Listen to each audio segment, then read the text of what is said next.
Sherlock Holmes à Washington, un film américain de 1943 de Roy William Neill, scénario de Milhauser et Riggs, avec dans la distribution Basil Rathbone, Nigel Bruce, Marjorie Lord, Henry Daniell, George Zucco et John Archer. Le sujet. Durant la Seconde Guerre mondiale, Sherlock Holmes, c'est-à-dire Basil Rathbone, est convoqué à Washington pour enquêter sur la disparition d'un agent secret et d'un document important. Notre avis.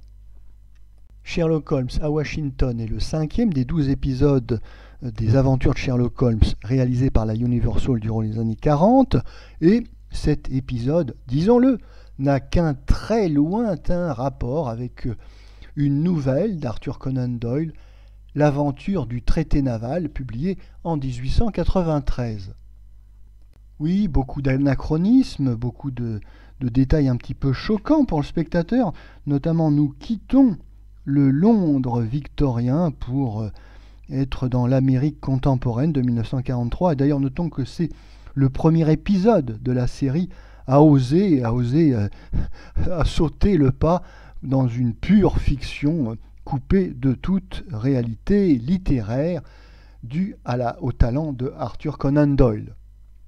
Plus grave, ce film, né de l'imagination débridée des scénaristes d'Hollywood, est d'une part invraisemblable dans son récit et d'autre part sombre dans la pure œuvre de propagande politique où l'on fait la promotion des bons du trésor et où l'on a droit à de grandes tirades patriotiques pour l'effort de guerre.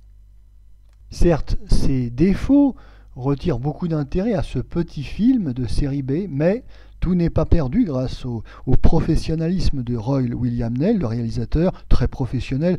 Et puis c'est un film purement de studio, où tout est bien millimétré, bien cadré, bien travaillé. Donc on roule, hein, on est sur des rails, le film se laisse voir.